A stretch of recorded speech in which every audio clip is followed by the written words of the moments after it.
si Laila Rahmudin at magre-report ako ukol sa sexual harassment. So, ano nga ba yung sexual harassment? Sexual harassment includes unwelcome sexual advances, requests for sexual favors, and other verbal or physical harassment of a sexual nature in the workplace or learning environment according to the Equal Employment Opportunity Commission. So, yung sexual harassment daw ay include ito yung mga unwelcome sexual advances at saka requests for sexual favors.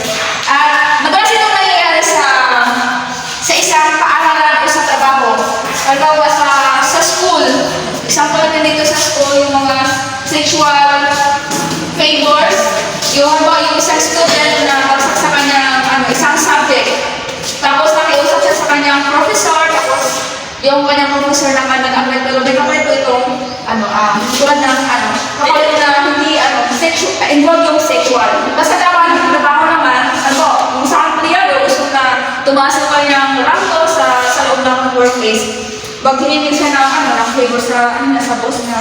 Pero yung kapalit naman ay yung maaring yung sex or...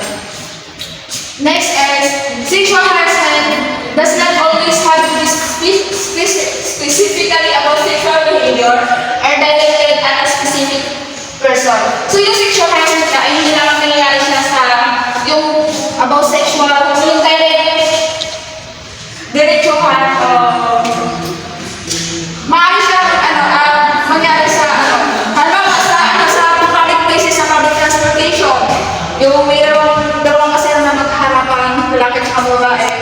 Yung lalaki, nakita yung kasuotan ng babae na medyo sexy, tapos yung ginawa ng lalaki, itabas na yung kanyang ari. Yun ay tawag ng sexual harassment. At saka yung sexual harassment pala ay sample rin ng discrimination.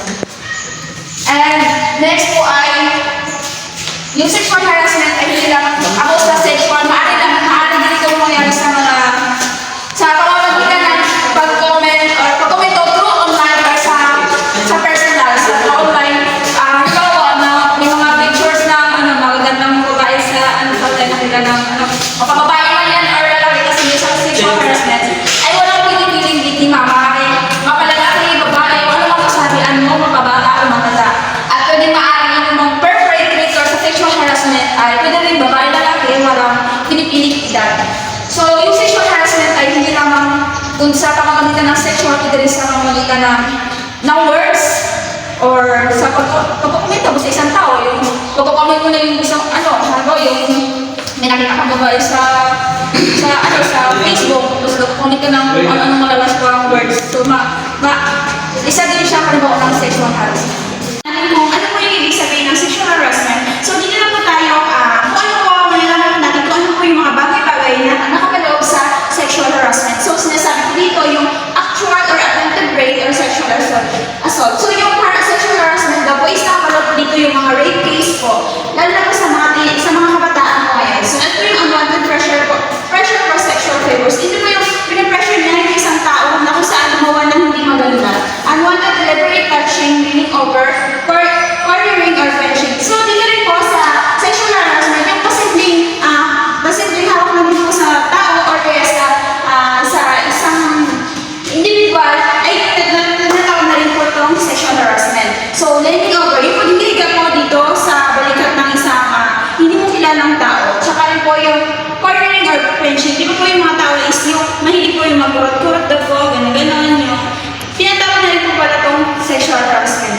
So, unwanted looks or gesture, unwanted letters or telephone calls. Yung sa panahon po ngayon is marami na po talagang mga hindi natin kilala na tumatawag sa telepono na nagpapakita ng mga hindi magagandang bagay o kaya hindi po sa isang tao. Sunod yung unwanted letters or dito po unwanted pressure for date. Yung isang tao po, kahit na po mag-jowa silang dalawa, kung ang isang babae ay ayaw niya na makapag-date doon si jowa niya, kapag pinipressure siya ng jowa niya na pinipilit niya yung jowa niya na makapag-date sa kanya, is tinatawag na rin po ito siyang sexual harassment. So, ito, unwanted sexual teasing, jokes, remarks, or question. Ito po yung mga, kahit na po joke lang ito, yung interest ko na pag sa sexual po, kahit joke lang po ito ng dalawang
everyone, my name is Inari Apabis. So, I'm the next presenter about SQL harassment. Kung ano ba yung SQL harassment at paano ito nagagawa ng isang tao and based on verbal, non-verbal, physical, and visual. So, sinasabi natin yung verbal is ito yung mga sinasabi ng mga tao about SQL harassment. Posibleng mistakes, example is, listening at someone. So, ito yung pagkatawag sa mga babae, ng mga lalaki na sumisikong sa akin. So, parang sumisikong pag nagdadaan. Meeting si Batman is about presence body na sinasabi nila na, wow, ang ganda mo. Lalo na sa mga babae na yung mga nagkatawan. So, at yun, and during work discussion to SQL, that is, for example, nag-usap yung dalawang lalaki at mga babae. So, tinanong ng lalaki about yung experience ka na ba? So, ganun example. And dealing with conflicts or stories. So, the next is asking about SQL fantasies, preference, or history. So, ganun quick kami sa tao. And asking personal question. Picture or SQL life. About sa kung nakakaroon mo sila ng yun, na text ka kapag nag-uusap yung dalawa. Speaking kissing sounds, story wings, making lips. Yung parang ganun ko sila ng yung lips na habang nag-uusap. Bigyan si Pal kung may sa person's coding anatomy or lab. So, yun, yung ginagawa ng mga karamihan. Or yung ibang lalaki na siyempre, especially yung madalas na victim dito yung mga babae. Nakapagsabihan sila ng ibang tao at sa kanilang suot, lalo na sa mga babae na mahilig magsuot na mahilig na sabihin na, uy, yung sisi mo na pala. Yung gano'n. And the last about sa verbal is telling lies or spreading rumors about a person's personal sex life. And the next is the non-verbal. So ito yung example, looking at a person's up and down. Looking at sila sa kanilang katawan, alam mo natin na normal yung minsan. Pero that's this cause that means na ang tawag ito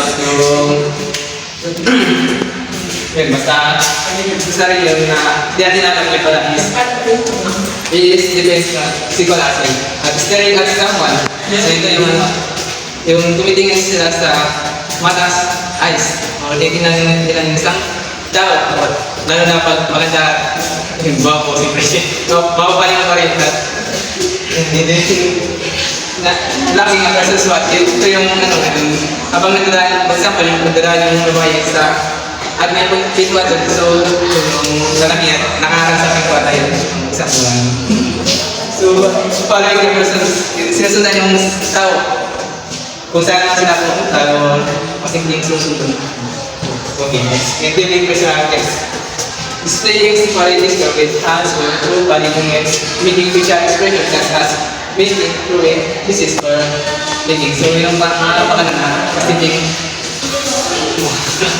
physical, about ang physical, ito yung naman is giving a mass sense around the neck and shoulders. So, the example is mga tao, which means na gumagawa sila na tinatanong nila kung pagod ka ba? So, gusto mo, massage ka o relax yung balikan. Yung gano'n. Touching the person's body, mga gano'n na physical, about physical. Hugging, kissing, body or stroking. And next is touching or rubbing physically around another person and standing close or brushing up against another person. So, alis na lang po is, kasali po kasi dito yung mga bigay. About, nagulat din ako yung sa physical na pagawag sa mga ng isang tao na yun pala is act of the physical.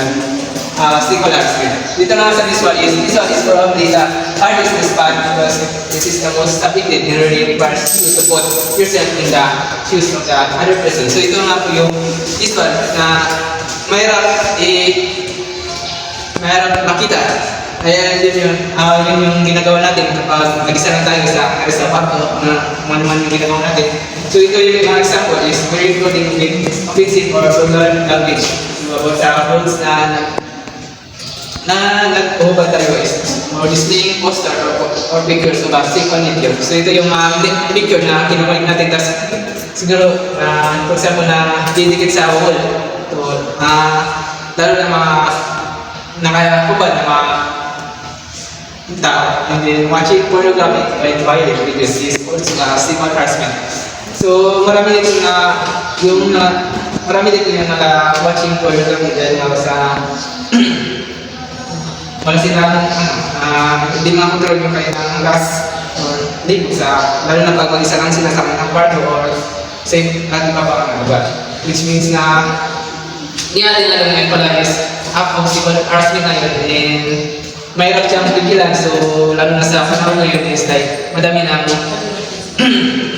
biktima na watching pornography. So yun, ito na ako na yung sa maraming salamat. So, good afternoon everyone. Good afternoon ma'am. Ako si Robin Flores. Ito po yung topic na napunta mo sa akin. So, ano nga ba yung experiences na nararanasan ng mga sexual harassment survivors? So, ito po yung yung mga dahilan na pwede po nilang kaharapin is yung emotional, physical, and mental health concern. So, naman po is yung emotional.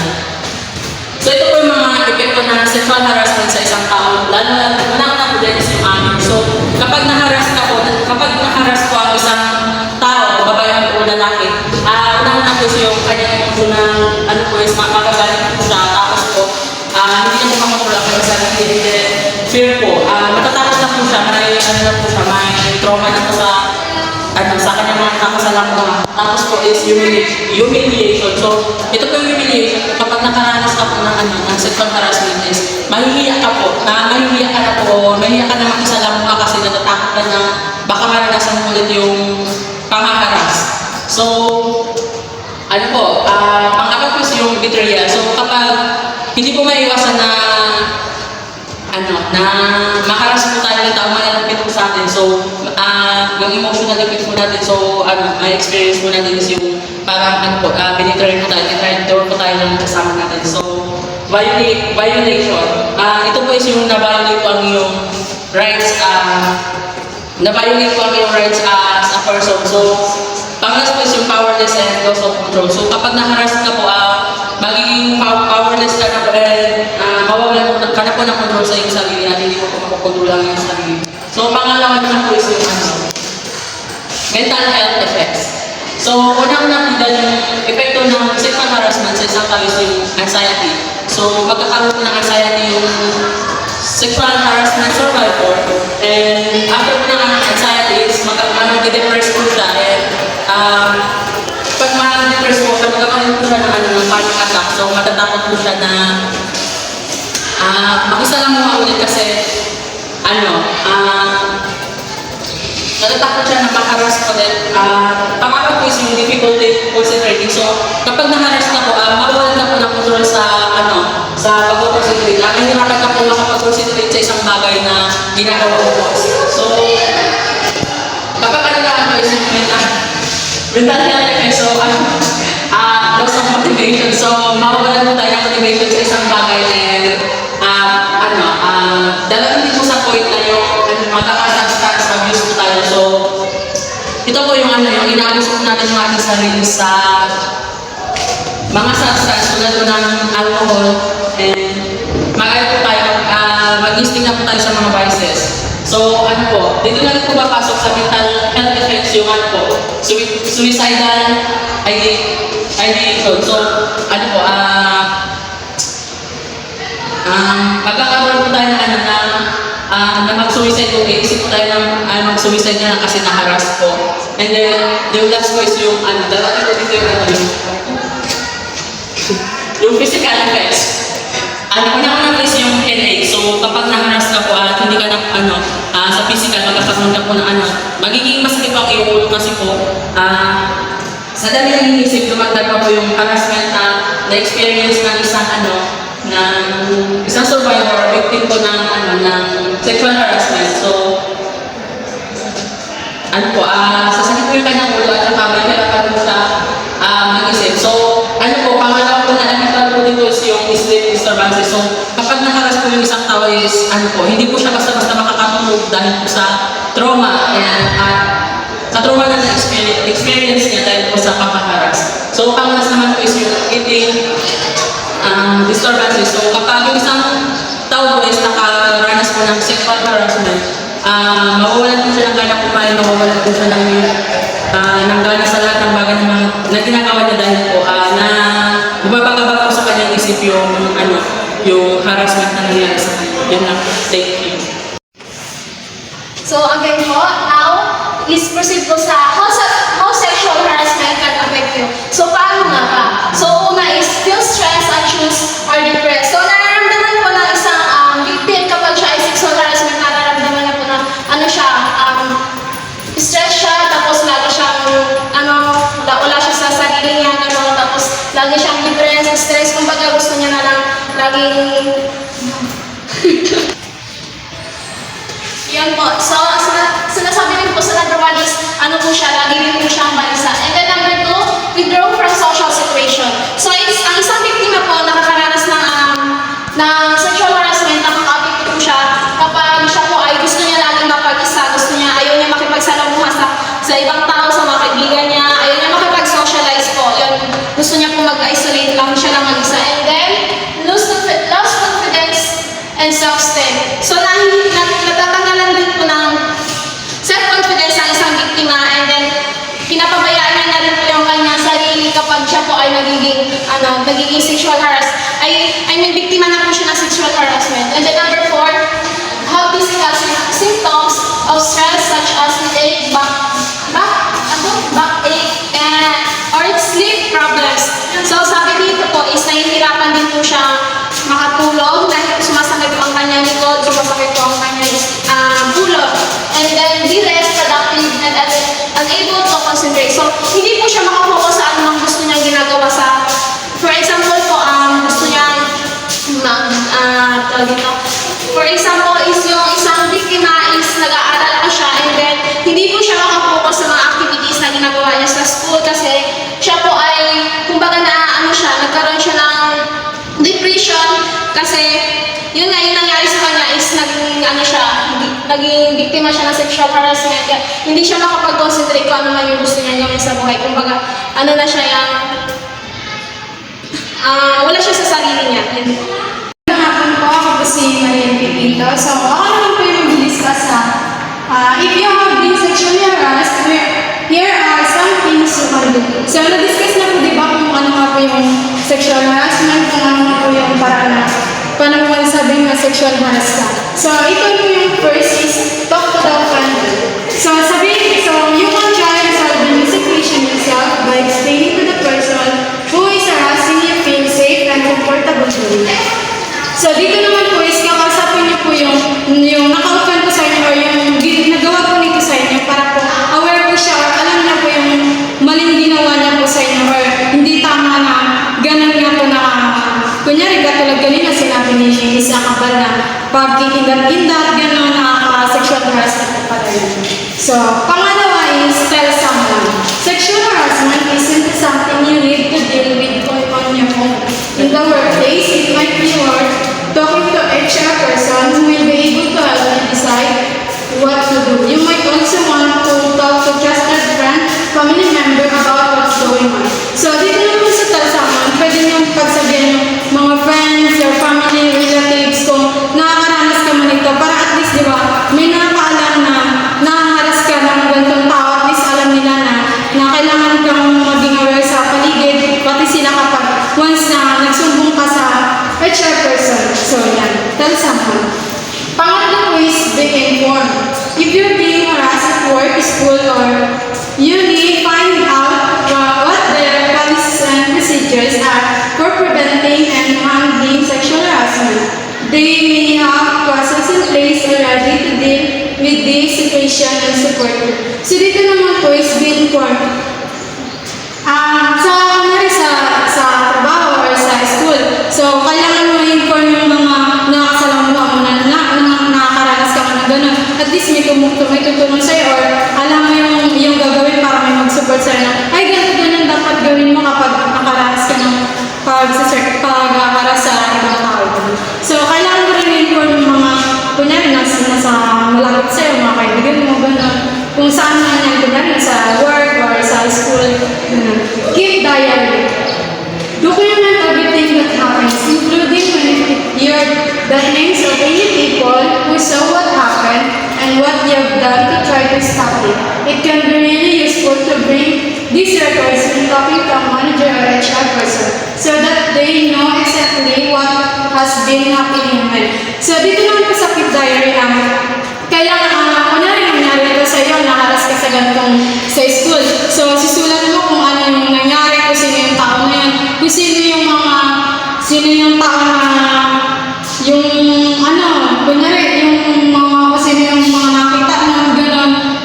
Para kunyari yung tao na nakaras sa'yo, kunyari may isang tao na nakaras sa'yo, gano'n. Isulat mo kung kailan yun, kung anong oras yun, kung anong klase nangyari yun, gano'n. So at least, di ba, kapag nagsumbong ka, meron kang evidence na may papakita, gano'n. So, yung keep diary. Save any evidence. So, yun yung sinasabi ko kanina. Katulad dito sa mga messages, kunyari pati sa message, di ba, pwede yung nakakaras yan. Ganyan, sa social media comments, notes, and then pwede mo yan i-screenshot, gano'n. Para just in case na pag nangyari na nagsumbong ka, gano'n, ka na sa complain ka na, gano'n. May papakita ka na, hindi ka nagsisinungaling, nagbibintang mo lang, gano'n. So, may mga screenshot ka na evidence. So, yan lang po. Good afternoon, ma'am. Good afternoon, classmate. My name is Geraldine Castro from DSSW2A. And now po, ang sunod nating topic is complainant and respondent. So, first is complainant. Refers to the person making the allegation or prohibited conduct. So, sinasabi po dito na kapag for example po is me, ako po, and then si Romel, kaklase ko, and then si Romel po is may ginawang masama sa akin. So, ako po is nagreklamo po ako sa HR. And then, pwede ko po matawag na complainant ng sarili ko kasi ako po yung ay nagsampa ng reklamo po laban kay Romel. Yun po yung tinatawag na complainant kung sino po yung biktima sa isang situation. And then, yung respondent po is refers to the person alleged to have committed the prohibited conduct. So, ang meaning po dito is si Romel po yung respondent natin kasi po siya po yung nagkasala sa isang situation. Si Romel po yung respondent because siya po yung inireklamo ng isang complainant. Yan lang po. Hello everyone, good afternoon ma'am. My name is Abdul Francis Ramos.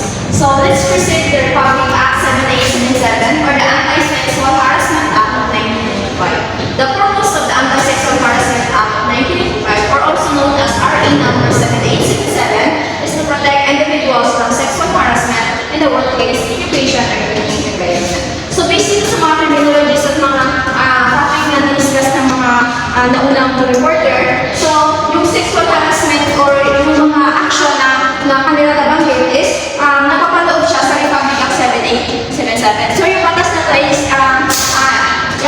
pinatupad noong February 14, 1995 at naging naging effective siya noong March 5, 1995 or 15 days siyang before bago na naging effective yung batas. So, sino nga ba yung saan nga ba nangyayari yung sexual harassment? So, sinasabi dito is sa workplace, education, and training environment. So, sa halimbawa sa workplace, yung sexual harassment is hindi siya physical o hindi ka physical na nagkakaroon ng sex or between two people or between female and male.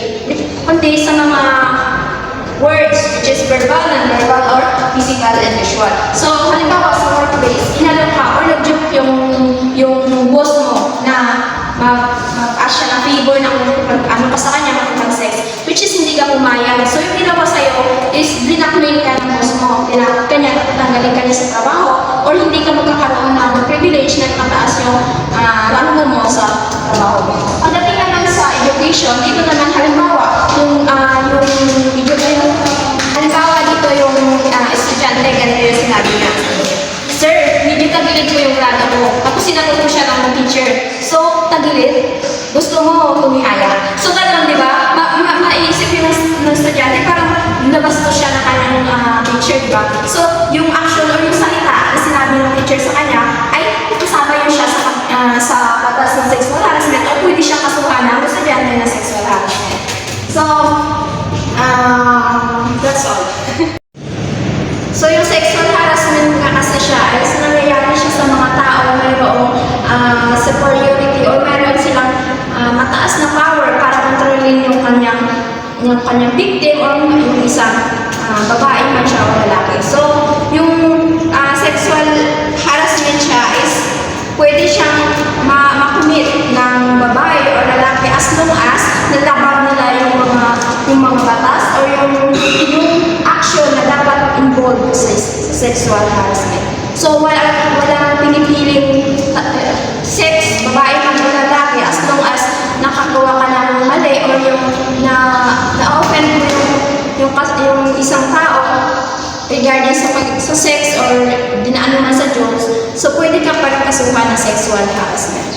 Yung sexual harassment nga kasi siya ay nangyayari siya sa mga tao mayroong superiority o meron silang mataas na power para kontrolin yung kanyang victim or yung isang babae man siya o lalaki. So, yung sexual harassment siya is pwede siyang makumit ng babae o lalaki as long as natabag nila yung mga batas or yung action na dapat involved sa sexual harassment. So, walang pinipiling sex, babae man o lalaki as long as nakagawa ka ng mali or yung na-offend mo yung isang tao regarding sa sex or dinaan mo sa Diyos, so pwede ka pa rin kasuhan ng sexual harassment.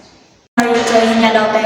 Saan po tayo pwede pupunta kung kailangan natin ng tulong about sa sexual harassment? Ito po yung mga agency or ano po na government na pwede po natin puntahan, yung Department of Labor and Employment, Philippine National Police, Women and Children Protection Center, Public Attorney's Office o DOJ o PAO, Anti-Violence Against Women and Children Desk, DOJ Public Attorney's Office o DOJ or PAO. Na yung mga other terminologies ng sexual harassment. Yung una po is yung sexism. It's an attitude, it is an attitude of a person of one sex that he or she is superior to a person of the other sex. So yung sexism po, ito po yung halimbawa po may mag-asawa. Then yung lalaki, mas po siya, parang busing-busing po sa bahay nila. Pwede din po na yung pwede din po siya na tinatawag din po siya na superior siya because halimbawa po ang tingin ng lalaki sa mga babae ay emotional. Then yung tingin ng mga babae naman sa mga lalaki ay mga chauvinist. Ano po yung chauvinist? Ito po yung parang boss, yun nga, yung bossing-bossing yung lalaki, yung lagi siyang nasusunod sa pamamahay nila or sa workplace yung boss po. Then, yung next po is the sex discrimination. Is a behavior it occurs when employment decision as based on an employee's or sex or when an employee is treated differently because of his or her sex. So, papasok po dito yung gender. So, sex discrimination po, halimbawa po dito, sa trabaho, parang may discrimination po doon. Halimbawa, yung isa, babae, lalaki, then bakla, tomboy. May po sila, halimbawa sa pagpapataas ng nila, ng ranggo sa trabaho. Mas nagiging po yung lalaki kaysa mga babae, ganun. Mas parang pinapanigan nila yung lalaki kasi mas kaya ng lalaki ganito, yung babae hindi, ganun. Then, sa sexual harassment naman po, ito po yung pinaka-title natin, sexual harassment. Sexual harassment is a behavior. It is defined as unwelcome behavior of a sexual nature. So, yung sexual harassment po, ito po yung mga nangyayari sa mga sa paligid natin. Halimbawa na lang po yung nasisipulan tayo na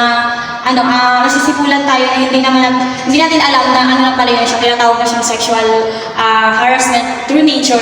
Yung nagsisipol yung tao, tapos yung tinitingan tayo pataas pababa, yung parang hindi na siya kaaya-aya yung tinitingnan ka ng na may kasamang parang paglanasa.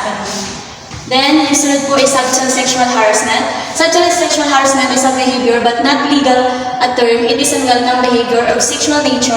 If allowed to continue, could create yung subtle sexual harassment po, ito po yung parang kaan din siya ng sa nature, yung mga nangyayari sa nature, sa may nature natin, kung parang hindi na siya kaaya-aya, gano'n. Then, yung sunod po, quid pro quo or hostile work environment. Magkaan po ito sila? Same. Yung example po nito ng quid pro quo is an unwelcome sexual comments, jokes, or induced. Yung halimbawa po nito yung mga halimbawa saan natin sa social media, yung mga sinustok na tayo ng mga hindi natin na nakilala yung ng mga stranger, tapos may mga iba na pala silang mga pakay doon sa ano natin, kaya nila sinustok tayo. Ang bawa, sinustok tayo tapos alam kung saan ka, mga ganun. Next po is quid pro quo harassment is when employment decision for an employer are based on that employee's acceptance or rejection on a welcome sexual behavior. Yung example po nito, halimbawa po is, a supervisor fires an employee because that employee will not go out with him or her. So, example po nito sa sa isang trabaho po, may bossing, tapos niyaya po siya, tapos hindi po sumama yung isa na yun, parang inaano po siya na tatanggalin siya sa trabaho pag hindi siya sumama sa gusto ng boss niya yun or ng katrabaho niya na yun. Then next po is hostile work environment.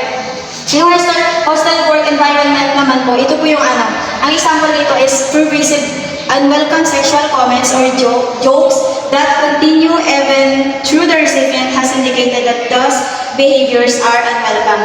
So yung hostile work environment po, halimbawa nito hindi na siya sa po ng trabaho, parang hindi na yung mga jokes, parang hindi na saysay ang mga jokes yung mga jokes na parang may ibang dating na yung mga jokes na yun o yung mga comments na mga sa trabaho mo sa paligid mo, nagiging na siya to sexual harassment.